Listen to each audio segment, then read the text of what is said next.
तो आज मैं क्लास 7th का अध्याय 1 समानता, ये कौन सा सब्जेक्ट है? एसएसटी है, सामाजिक एवं राजनीतिक जीवन।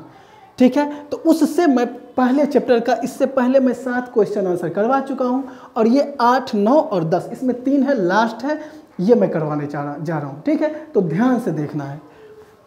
प्रश्न 8, निर्धनता होने के अतिरिक्त भारत में लोगों को अन्य किन कारणों से असमानता का सामना करना पड़ता है? निर्धनता के अलावा भारत में लोगों को और क्या क्या कारण है जिसकी वजह से असमानता का सामना करना पड़ता है?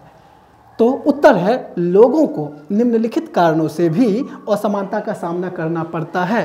तो और पहला है जातिगत व्यवस्था, दूसरा धर्मों के आधार पर, और तीसरा है लिंग व जन्मस्थान के आधार पर। दोस्तों, भारत में जो है ना, निर्धनता को लेके तो असमानता है ही, भेदभाव होता ही कि ये गरीब है, ये अमीर है। ठीक है, हम लोग बहुत भेदभाव करते हैं। ठीक है, करते हैं, मानो या नहीं मानो।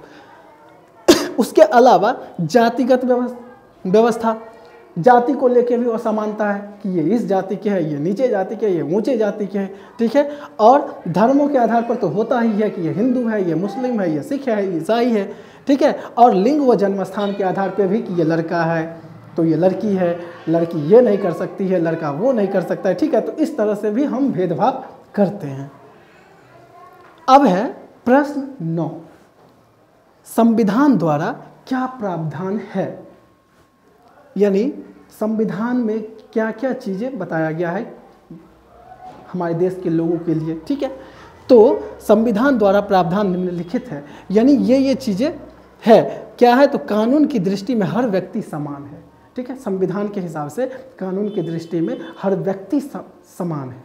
ठीक है, किसी भी प्रकार से धर्म, जाति, वंश, जन्म स्थान, लिंग के आधार पर भेदभाव नहीं होगा और किसी भी तरह से व्यक्ति के साथ भेदभाव नहीं किया जाएगा। ठीक है, चाहे वो धर्म के आधार पे हो। ठीक है, हम नहीं भेदभाव कर सकते हैं कि ये मेरे धर्म का नहीं है, वो मेरे धर्म का नहीं है। ठीक है, जाति के आधार पर भी, वंश के आधार पर, जन्म स्थान, लिंग के आधार पर भेदभाव नहीं होगा। लेकिन ऐसा बस, ठीक है, ऐसा हमारे संविधान में है कि सबको समान रूप से देखा जाएगा। ठीक है, लेकिन कुछ कुछ हैं जो अपना कर रहे हैं। सार्वजनिक स्थानों पर जाने का अधिकार, और लोग जो है ना, सार्वजनिक स्थान जो भी सरकार, पार्क, कुछ जहाँ पे लोग जाके देख सकते हैं, वहाँ पे हर एक व्यक्ति, हर एक धर्म के लोग, ठीक है, चाहे अमीर, गरीब, ऊंच नीच जाति के हो। ठीक है, यानी हर एक जाति, ऊंच नीच जाति नहीं, कहने तो जितने भी जाति हैं, हर एक जाति के, हर एक संप्रदाय के लोग जा सकते हैं। ठीक है, वहाँ पे कोई रोक टोक नहीं है। अब है अस्पृश्यता का उन्मूलन। अस्पृश्यता का मतलब ही होता है छुआछूत। ठीक है, यानी छुआछूत का उन्मूलन, यानी छुआछूत को हम नहीं मानेंगे। ठीक है, हम ऐसे नहीं करेंगे कि छुआछूत की भावना रख के हम उसको, यहाँ पे वो नहीं आ सकता है, वहाँ पे वो नहीं जा सकता है। ठीक है, ऐसा नहीं करना है। तो ये सारी चीज़ें संविधान में दिया गया है। ठीक है, अब है प्रश्न 10 और लास्ट, नागरिक अधिकार आंदोलन, सिविल राइट्स मूवमेंट क्या है?